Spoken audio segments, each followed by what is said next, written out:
Hola, muy buenas tardes. Mi nombre es Vera Campos. Yo soy psicóloga y hoy los acompaño desde el Centro Médico de Radioterapia de Siglo XXI. Como todos los meses, abrimos un espacio de psicoeducación y, como es de esperar, tenemos un tema asociado a la parte oncológica y básicamente es cómo vamos a lidiar con el sentimiento de impotencia ante una enfermedad o un diagnóstico oncológico. Tenemos que tener claro que hay diferentes formas de reaccionar ante un diagnóstico, que algunas son normales y esperables, ¿verdad? Porque muchas veces nos cuesta asimilar cuando nos dan un diagnóstico. ¿Por qué? Porque no estamos preparados para ello, porque sentimos que nos cae un balde de agua fría encima, porque esperábamos que esto nunca se nos fuera a dar, ¿verdad? Por el temor de ser diagnosticados. Y también tenemos ciertos patrones que seguimos ante un diagnóstico. Vamos a hablar de diagnósticos oncológicos, pero podemos hablar de un diagnóstico de cualquier enfermedad. Y hay reacciones emocionales que son las que están asociadas a estos eventos que muchas veces lo que hacen es que nos resultan como desbordantes, ¿verdad? O que la noticia de la enfermedad es tan grave que no sabemos cómo lidiar con nuestras emociones y de igual manera con las emociones de nuestra familia, porque no es solo cuando nos diagnostican a nosotros, es cómo lo manejamos a nivel personal, familiar y de pareja, ¿verdad? Los sentimientos que acompañan por lo general a un diagnóstico de enfermedad es la impotencia, la desesperanza, la apatía, ¿verdad? Sobre todo si se trata de una patología crónica que puede ser invalidante o que está acompañada de un dolor físico o emocional muy grande. Entonces, viene a generar todavía mayor impacto y mayor malestar emocional en ese sentido. ¿Qué es la impotencia? Porque muchas veces hablamos de impotencia, pero realmente sabemos su significado. Bueno, la impotencia es esa falta de poder o de incapacidad que tenemos para hacer aquello que nosotros queremos realizar. Como sentirnos que no podemos lograr algo porque estamos atados de mano. Se nos sale del control y entonces no podemos realizar el objetivo que teníamos planteado o lo que nosotros queremos, ¿verdad? ¿Qué es lo que pasa con las personas que cuando tienen el diagnóstico y se sienten impotentes? Que pensamos que nada de lo que nosotros podemos hacer va a dar resultado. Entonces, el cambio, sentimos que no está en nosotros, nos sentimos desvalidados y muchas veces perdemos la esperanza porque sentimos que nadie nos puede ayudar, a pesar de que tenemos todo un equipo de salud, la parte familiar, los tratamientos y demás. En ese caso, donde nos sentimos impotentes, sentimos que no hay nada que hacer y que nosotros no tenemos nada por hacer. Lo que pasa con el sentimiento de impotencia es que provoca la desesperanza. Y la desesperanza lo que hace es que perdemos toda la ilusión. ¿La ilusión de qué? Bueno, de recuperarse, de que el proceso no sea tan grave o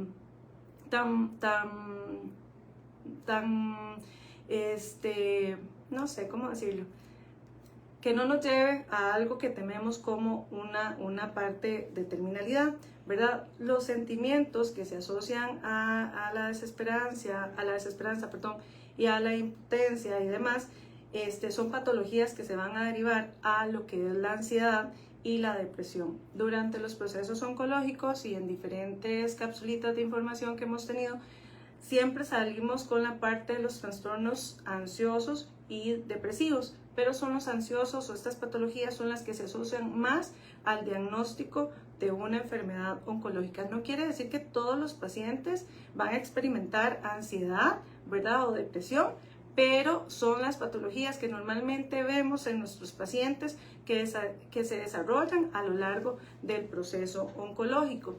Cuando hablamos de impotencia también tenemos que tener claro que van a haber algunas consecuencias psicológicas. Y esas consecuencias vienen desde el diagnóstico de la enfermedad, ¿verdad? Tenemos que tener claro que la enfermedad no solo conlleva pues efectos biológicos o funcionales o estructurales, sino también viene a alterar una parte emocional, ¿verdad? Y aquí es donde hay consecuencias psicológicas, que viene a ser la parte del sufrimiento, el dolor emocional y también consecuencias sociales. Cuando hablamos de consecuencias sociales es ese aislamiento o la invalidez que muchas veces sentimos. Nos llegamos a aislar no solo de nuestros amigos, muchas veces de nuestra familia, de la pareja, y sentimos que este proceso es importante llevarlo de manera individual, cuando todo lo contrario necesitamos una red de apoyo que pueda estar ahí con nosotros. Cuando nosotros hablamos de enfermar, suponemos que es enfrentarse a un mundo desconocido y por eso nos genera un malestar emocional muy grande. ¿Por qué? Porque tenemos que tener un ajuste psicológico significativo, ¿verdad? Que es lo que nos va a llevar a tener un afrontamiento a las nuevas emociones que van a surgir desde el diagnóstico. ¿Por qué nuevas emociones? Porque probablemente vemos este diagnóstico tan lejano que cuando estoy en el proceso de enfermedad puede aparecer tristeza, apatía, malestar, enojo, frustración, ¿verdad? Y cómo voy adaptando yo estas emociones durante el proceso de la enfermedad. Creo que tenemos problemas técnicos, no sé si estamos por ahí, si voy a tocar acá, a ver si nos vemos o seguimos conectados. Ajá. Ok, creo que seguimos conectados. Perfecto. Estos problemas que la tecnología actualmente con las nuevas modalidades se nos presenta. En cuanto a la ansiedad, ¿verdad? Es este estado de preocupación excesiva, muchas veces irracional, de lo que puede llegar a suceder, y es la incertidumbre que nos genera lo que puede llegar a pasar a futuro en nuestra forma de vivir y cómo lo vamos a afrontar desde esta nueva realidad. Podemos hablar de una nueva realidad ante un diagnóstico de enfermedad. Es común que la impotencia genere ansiedad. ¿Por qué? Porque sentimos que perdemos el control. Esto puede llevar a que nos dé un estado de nerviosismo, de estrés o ataques de pánico. Sobre todo porque nosotros muchas veces somos muy estructurados y tenemos como el control de la situación a nivel general, inclusive de muchas veces cuando asisto al médico, cuando me hago exámenes, cuáles son los síntomas que experimento, no sé, ante una gripe, y yo más o menos tengo el control, me tomo tal medicamento, yo sé cuándo voy a ir al médico, pero en un diagnóstico oncológico muchas veces sentimos que no tenemos el control porque es una experiencia nueva, o inclusive lo asociamos a personas que han vivido este proceso, ¿verdad? Entonces estamos como a la sombra de lo vivido, pero tenemos la incertidumbre de cómo nos va a ir a nosotros. Hay otro tipo de consecuencias en esto de los estados emocionales, y pueden aparecer en cualquier momento antes cuando nos dan el diagnóstico y posterior al diagnóstico, y son los sentimientos de culpa, la baja autoestima, el enojo y la ira, el miedo y el duelo. Cuando hablamos de los sentimientos de culpa, podríamos decir, bueno, pero ¿por qué culpa, verdad? Cuando más bien me están dando un diagnóstico que podría generarme malestar, tristeza. ¿Y por qué siento culpa? Bueno, el sentimiento de culpa en este caso puede ser muy asociado al arrepentimiento.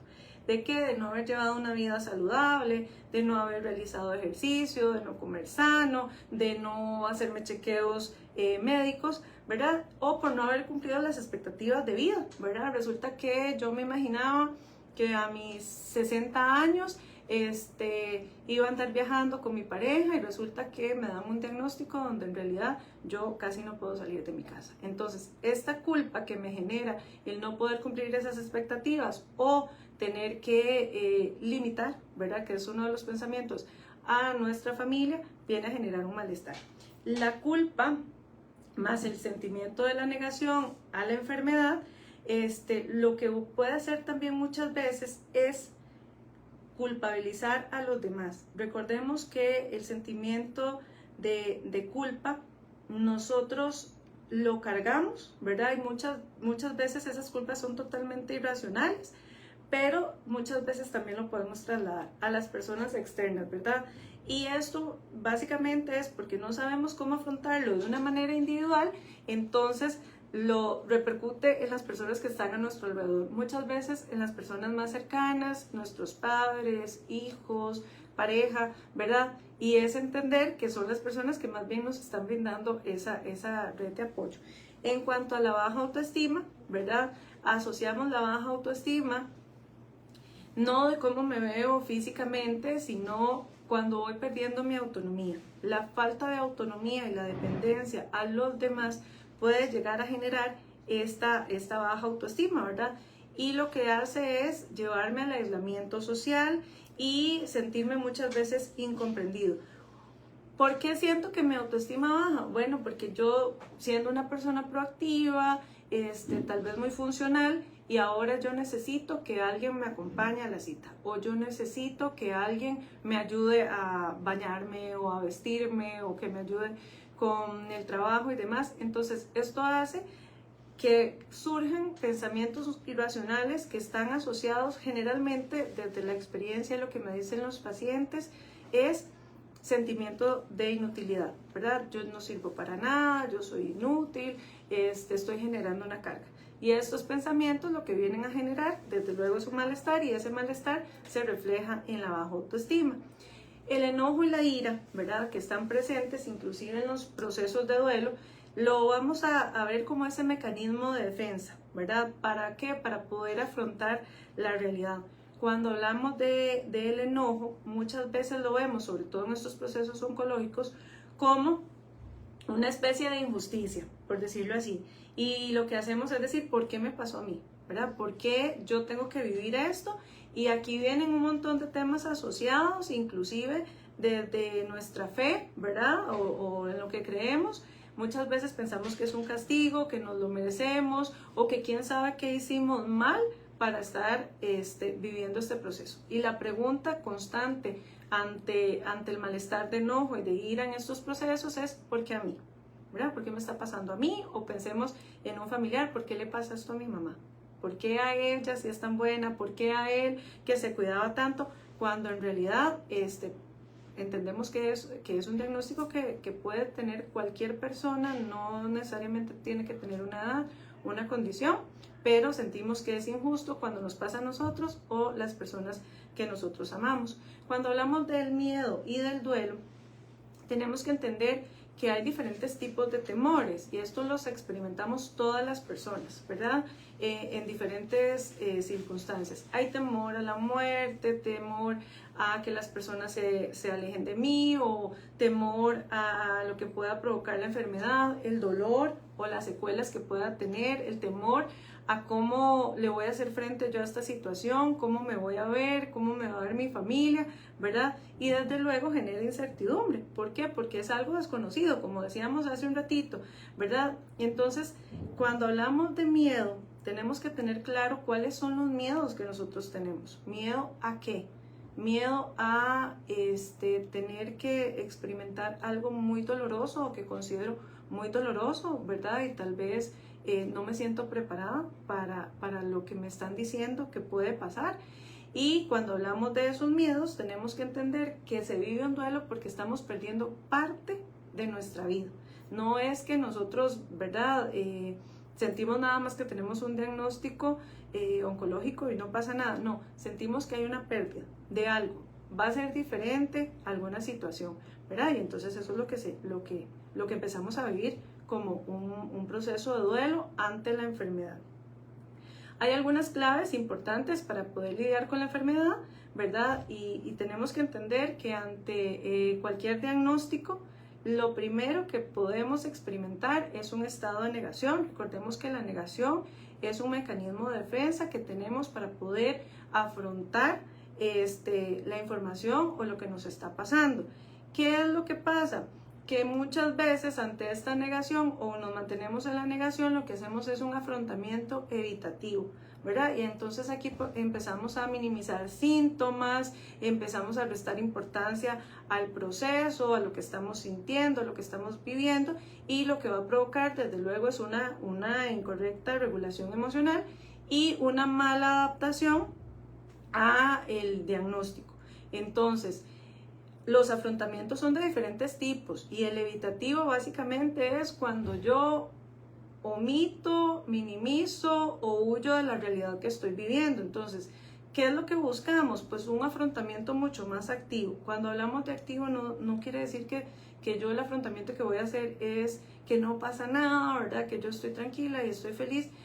No me refiero a eso, es la actividad en función de cómo le hago frente yo a la enfermedad desde una óptica mucho más positiva, ¿verdad? Que me va a ayudar no solo a mí desde esa parte emocional, sino que me va a mover a que durante todo el proceso yo busque información, me mantenga muy cercana al equipo de salud, investigue, y esto el tema de la investigación es importante porque muchas veces o actualmente tenemos pues internet y entonces nada más googleamos lo que queremos saber y lo que nos genera es un malestar, ¿verdad? Porque vemos un montón de sintomatología y un montón de situaciones que lo que nos generan es temor, pero poder acercarme al personal tratante lo que hace es que me brinda esa confianza, ese apoyo y por ende puedo afrontar de una forma mucho más adaptativa el proceso. Entonces, las claves para lidiar con la impotencia, vamos a empezar por una que vamos a llamar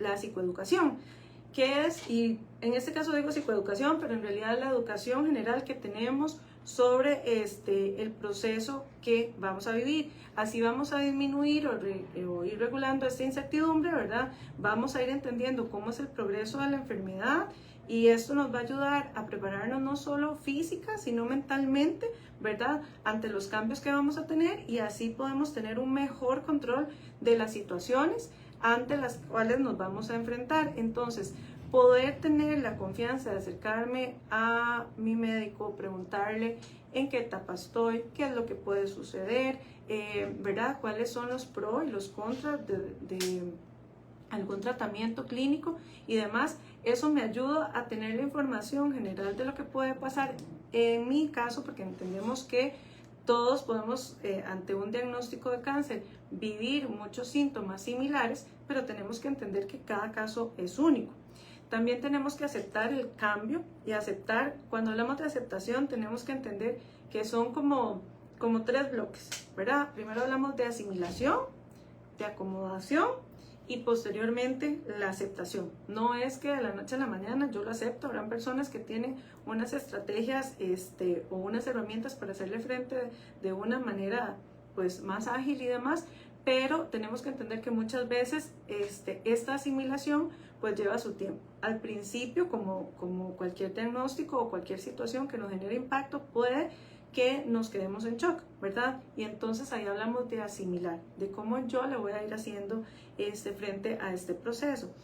Cuando nosotros negamos, ¿verdad?, lo que está pasando, no aceptamos lo que estamos pasando, lo único que hacemos es perjudicar, ¿verdad?, o complicar nuestro proceso de enfermedad. ¿Por qué? Porque al final de cuentas sabemos que está ahí, que hay una situación específica a la cual nosotros le tenemos que hacer frente y por más que yo lo niegue, va a haber algo que a mí me va a acercar a esa realidad, ¿verdad? Un síntoma, una cita, un cambio a nivel físico. Entonces, muchas veces nos vemos como batallando con el diagnóstico y entonces poder entender que yo al inicio puedo tener negación, pero que me va a ayudar más a afrontar de manera adaptativa, ir aceptando para poder ir regulando mis emociones, es mucho más sano y más adaptativo. La idea es poder ir acomodándonos nosotros a nuestra nueva vida, a nuestra nueva situación, ¿verdad? Esto no es fácil, igual es un proceso, los cambios, a veces hay limitaciones físicas o limitaciones cognitivas que hacen que nosotros tengamos que reestructurar nuestro estilo de vida, nuestra forma de hacer las cosas y entonces es como yo me voy adaptando a estos cambios. No sé, por ejemplo, pensemos en una persona que necesita utilizar pañal desde su condición y antes estaba acostumbrada a que cada vez que tenía la necesidad de ir al baño se levantaba, iba las veces que fuera necesario, no tenía que decirle a nadie y demás. Pues ahora el adaptarme a que tengo que utilizar un pañal me enoja, me da vergüenza, muchas veces trato de contenerme para no sentir que tengo que llamar a alguien o que molesto, ¿verdad? Que es el pensamiento que tienen muchos de nuestros pacientes, a alguien, entonces viene a ser un poquitillo tedioso. Cuando yo logro entender que yo necesito usar un pañal y que en lugar de perjudicar puede hacer bien, porque no me tienen que levantar de la cama, porque puede ser temporal, porque facilita a la red de cuidado, la dinámica de limpieza y demás, va a ser más fácil para mí y para mi familia poder afrontarlo. Pero tengamos claro que es un proceso, ¿verdad? Y cada uno lleva su tiempo y va a su ritmo.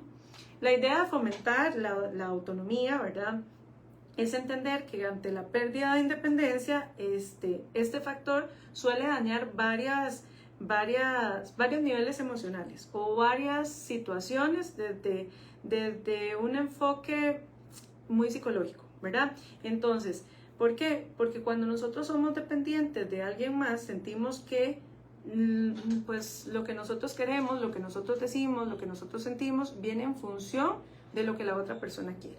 Entonces, la autonomía es algo importante, la independencia y autonomía es algo importante que tenemos que ver que nuestros pacientes mantienen. Como familia muchas veces tratamos de ponerlos en esta cajita de cristal, por decirlo así, ¿verdad?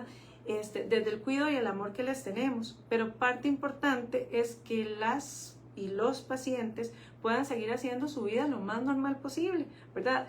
El cuerpo nos va a ir diciendo qué podemos hacer y qué no podemos hacer. Entonces, la idea de poder reforzar o restaurar las habilidades que nosotros tenemos para afrontar las dificultades va a hacer que esto sea mejor. Entonces, empezar a buscar, no sé, acciones que puedan ser parte de mi día a día o que sean cotidianos, me va a dar la sensación de normalidad. Y esto es lo que nosotros necesitamos en la parte activa. No es normalizar conductas, es poder seguir con mi vida lo más normal posible, ¿verdad? Cuando pensamos en el aislamiento, hablamos de que no nos debemos aislar y es entender que muchas veces las personas se van a aislar y entendemos que es parte del proceso que necesitan estar o tener su espacio. Pero la idea de no aislarnos es poder expresar, poder hablar de lo que nos sucede, poder ponerle a estos sentimientos y a estas preocupaciones voz, ¿verdad? Entendiendo que es difícil muchas veces expresarlo, pero sabemos que para ayudar a aceptarlo, lo importante es poder hablarlo, verbalizarlo, decir qué es lo que sentimos, cómo nos sentimos y cuáles son nuestras necesidades. ¿Esto con quién lo hacemos? Pues con nuestra red de apoyo familiar, ¿verdad? Pareja. Y si esta red de apoyo está totalmente debilitada, recordemos que a nivel país hay muchísimos grupos de autoayuda, comunidad que está enfocada en la parte oncológica, sesiones grupales donde las personas que asisten tienen pues el diagnóstico en común, entonces hacen que no se vayan a sentir tan solas, que se sientan acompañadas y desde experiencias vividas por otros pacientes pueden sentirse inclusive, ¿verdad?, mucho más comprendidas y con confianza.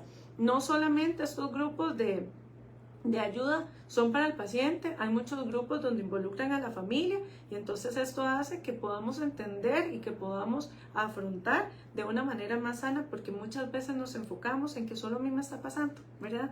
Nadie entiende lo que yo estoy viviendo en este momento, pero cuando yo me acerco a este grupo de personas, veo que no soy la única que está viviendo esto y que hay un montón de personas que al igual que yo tienen un montón de emociones, un montón de pensamientos y de sentimientos que muchas veces no sabemos cómo enfocar o cómo canalizarnos.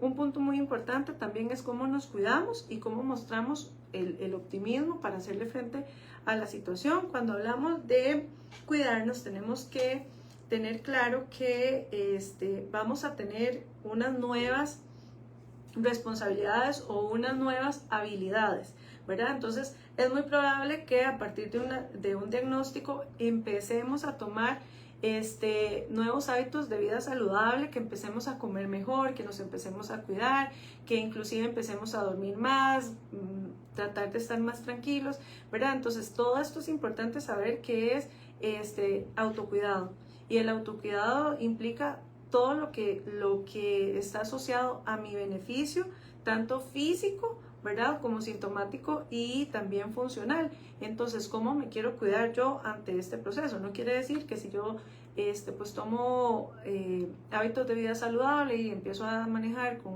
una dieta mucho más sana y balanceada, de vez en cuando, si yo tengo un antojillo por ahí, yo me lo puedo comer, ¿verdad? Pero empiezo a darle como más sentido al cuidado tanto de mi cuerpo y de mi mente.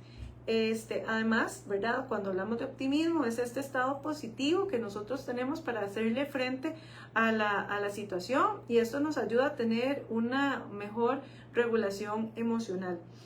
El optimismo es importante, ¿verdad? Porque no es que yo minimice o sienta que no está pasando nada y todo lo enfoque en lo positivo, pero muchas veces ante un diagnóstico o un proceso, ¿verdad?, oncológico, nos enfocamos en las cosas que no podemos hacer, en las cosas que no tenemos, en las cosas que perdemos, ¿verdad? Y dejamos de lado todo lo que podemos seguir haciendo. Inclusive, muchas veces podemos rescatar de lo que yo estoy viviendo muchas cosas positivas.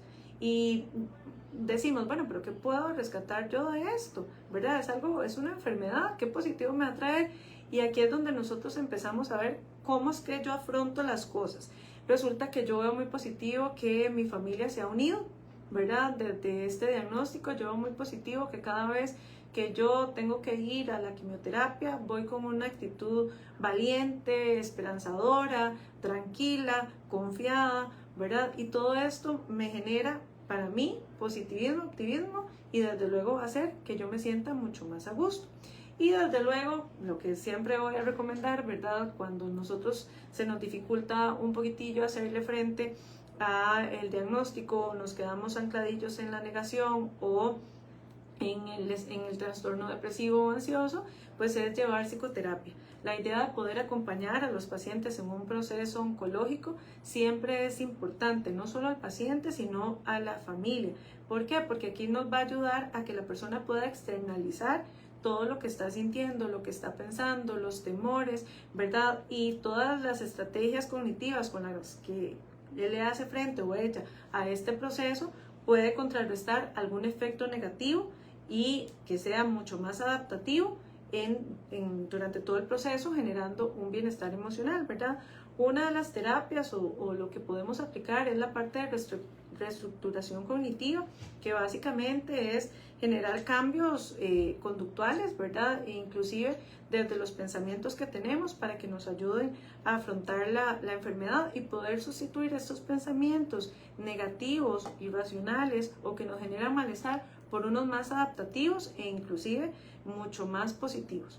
Entonces, a manera de conclusión, ¿verdad? Desde el punto de vista psicológico, para afrontar un sentimiento de impotencia es importante recordar que no somos enfermos, ¿verdad? Sino que somos personas que tenemos una enfermedad. Muchas veces nos etiquetamos como el enfermo, ¿verdad? Y quedamos como esa persona muchas veces desvalidada, cuando en realidad tenemos que entender que seguimos siendo nosotros mismos, nada más que con una enfermedad. La enfermedad no viene a ser una característica de personalidad, ¿verdad? Es algo que tenemos y algo con lo que tenemos que aprender a vivir y a convivir. Entonces, no nos identifiquemos nuevamente como el enfermo, recordemos que esto es algo que tenemos, no es que nos va a definir como persona, pero sí que tenemos que llevar con nosotros porque es algo que nos va a acompañar durante un tiempo o probablemente, ¿verdad?, en algún momento para el resto de la vida.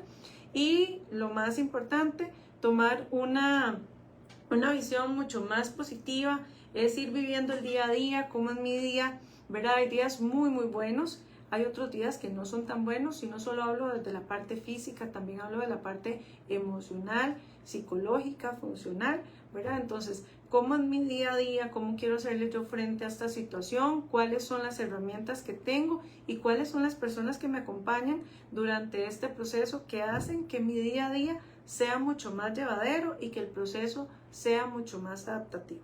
Entonces, recordemos, la impotencia es ese sentimiento de no poder hacer lo que yo quiero, que es esperable en un proceso de diagnóstico oncológico, pero que con herramientas y con la ayuda de muchas personas le podemos hacer frente, minimizarla y experimentar emociones y sentimientos mucho más adaptativos ante el proceso.